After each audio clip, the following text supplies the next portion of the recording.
bismillah asalaamaaleykum wa rahmatulah barakaatu mbokk yi man la Marietou fii ci Saveurs Planétaires incha allah fas yéene dellusiwaat tey ci kàttanu yàlla tey jii it ñu ñëw fii macha allah fas yéene leen indil recette Tata Ouli Konaré macha allah moo fas yéene dellusiwaat tey fan yi moom macha allah mi ngi ñuy gàtte bu baax a baax di ñu dimbale ci liggéey bi ak ci tàngaay beeg été bii ñu nekk moom it am na façon bu muy defee lemonade am jus de citron mais wuuf beneen affaire la maanaam jóggi na dayo kenn mënu leen a wax lii macha allah Tata Ouli salaamaaleykum wa rahmatulah wa barakaatu. maaleykum salaam Marietou. Tata Ouli ñu ngi rafetluwaat encore sa teewaay fii xam naa moom bu ma naree heure boo ñëwee ñu gërëmee la li nga fi ñëwee xam lañuy def benn affaire rek. bàyyi nañ la ak yàlla yal na la yàlla fay. exactement macha allah tey sa lemonade bi nga xamante ne moom it ci sama série Good Géex yi la bokk.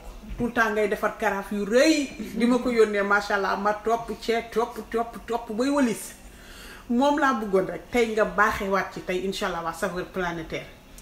Ok, donc voilà. Ça ingrédients. Voilà, on va faire c'est de la citronnade.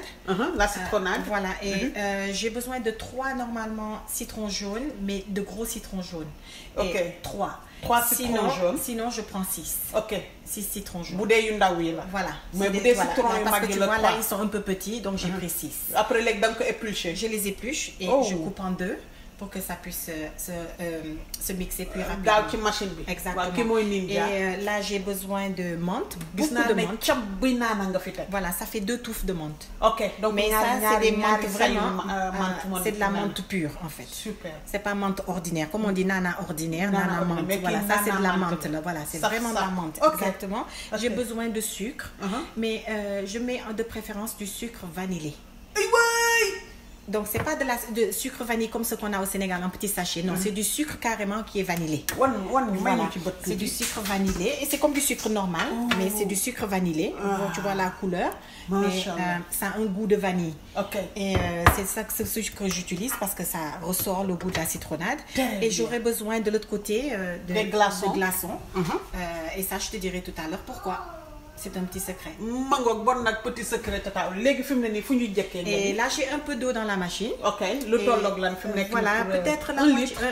Peut-être moins. 1 litre Voilà, donc j'ai un peu d'eau et je vais juste ajouter le citron et la menthe à l'intérieur et puis commencer à mixer. Et voilà. Voilà.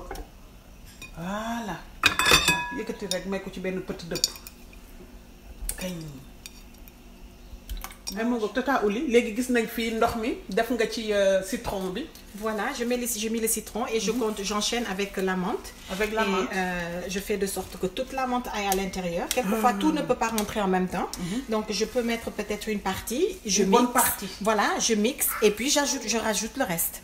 Parce qu'une fois que c'est mixé, tu sais, avec la machine n'est pas trop grosse. Donc, voilà.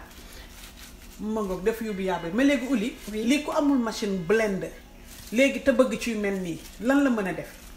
Ça va être très compliqué. Parce que man benn conseil laa am naa ku ma laajoon loolu mais benn conseil laa ci am nalal sa limon sa nalukaayu limon ni ngay nalee mu nalu fële. nga yor sa gën gu set wecc goo xamante ne du dëbb dara lu sicc gis nga comme gën aluminium yooyu dóor ci baccal ci sa nana yi ba nana yi naan la woo yaay yooyu ba lépp tas ci nga jël ndànk fële sa benn carafe bi nga xam ne nag boo paree fa ngay combran yi jaxase tous les yubu yaaba jaxase ci dégg nga maam sa ñoom seen njaay suukar naana bi nga ne ko ci réel citron ba nga naloon ne ko ci tuy. Mais moi j'ai une solution plus rapide. Donc naral ce citron comme tu dis, tu presses ton citron et tu te cherches du sirop à la menthe. De la menthe pure. Voilà, de la menthe pure. Et puis tu mets peut-être 2-3 cuillères selon tu goûtes au fur et à mesure. Voilà, quel goût de menthe tu as besoin et puis tu arrêtes là. Bon appétit. Voilà, donc je rajoute la menthe. Bon dal bi ce citronnade bi mantanade lañ ko wara tuddé nak. Non kokoy mantanade non kan ak wax la ay affaire Saveurs Planétaires mom jombalul kenn sama gañi ñom seen bop xam nañ ne luñu fi dégg lu ne rek nañ xam ne saveur dafa ko. Voilà, donc j'ai rajouté toute la menthe. Et maintenant je vais remixer pour faire le mélange carrément dont j'ai besoin. Ok.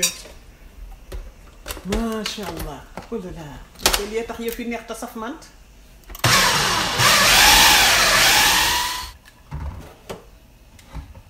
ay mu ngoog Tata Ouli. Oui. léegi fi mu nekk nii wal nga affaire bi. Voilà. Et là léegi da nga ñëw segg ko. maintenant je vais commencer à passer ça. ci passoire bi voilà. ma segg ko nii. Et une fois que je l'aurai passé, le jus que je vais récupérer d'ici, c'est ce que je vais réutiliser. Je vous montrerai pour continuer le jus. D'accord. Machallah waxuma la dara sax mais xet bi xetu menthe bi rek beneen affaire la. aw Tata Ouli léegi yow da nga segg ni kii bi ba pare. Voilà. Donc segg naa ko du coup. léegi c'est sucre vanillé bi nga ciy def. Voilà, je vais mettre un peu de sucre vanillé. Juste un tout petit peu. Pas trop quand même parce que dépendant ku ci nekk ak sa goût. am na ñu bëgg sucre, d'autres n'aiment pas trop le sucre. Donc juste un peu de sucre. Un peu de sucre. Voilà. Et je vais ajouter ensuite des glaçons. yow fi nga koy glaçon oui. Voilà. C'est bien. Le plus de glaçons il y a, mieux c'est parce que ça rafraîchit.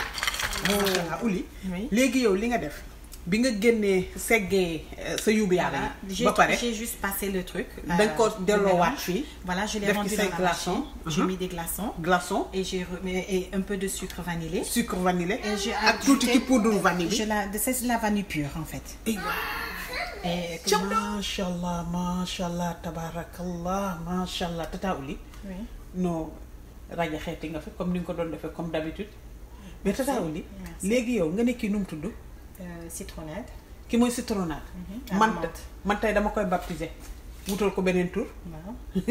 maa ko tuddee mentonnade man. merci kon nañu ko woowee jus de mentonnade. xam naa lu ko Perez. lu ko Perez. suñu benn càmmiñ bu baax la boo xam ne day suivre Saveurs Planétaires de près ak ñoom madame Gomis ak ñoom Ndeye Aram Sall. bu ñu déggatee mentonnade gi daal di ree ba xalangu ak sama ñoom yaay sanu dinañu ree ba xalangu mais daal mentonnade man laa ko tuddee man. macha allah waaw Tata Ouli yow tey kan ngay xel nii ci mentonnade gi. mentonnade bi bàyyi ñu yàkkal ko mon mari. mon mari waay. monsieur Seck. monsieur Seck sa nganaar waay. exactement. yal na yàlla taxaw leen yàlla sàmm leen barkeelal leen. amiin. yokk lépp ñu ngi lay remercier waat encore infiniment fii ci Saveurs Planétaires thank you so much. ay mbokk yi di wax nekk lii lañ leen indiloon tey fii ci Saveurs Planétaires macha allah tàngoor gi ñu nekkee fii ñoo yàlla rek ko xam Tata Ouli ñëw génnee fii gis ngeen ko macha allah mu yóbbu yaabaam yu jekk yi ñoom yu xonq yeeg ñoom rondel yi di tege ñoom mentonnade ak ñoom tous les bagages oh là là mbokk yi di wax ne vidéo complète yaa ngi ci YouTube bi salaamaaleykum wa rahmatulah thank you so much Ouli merci.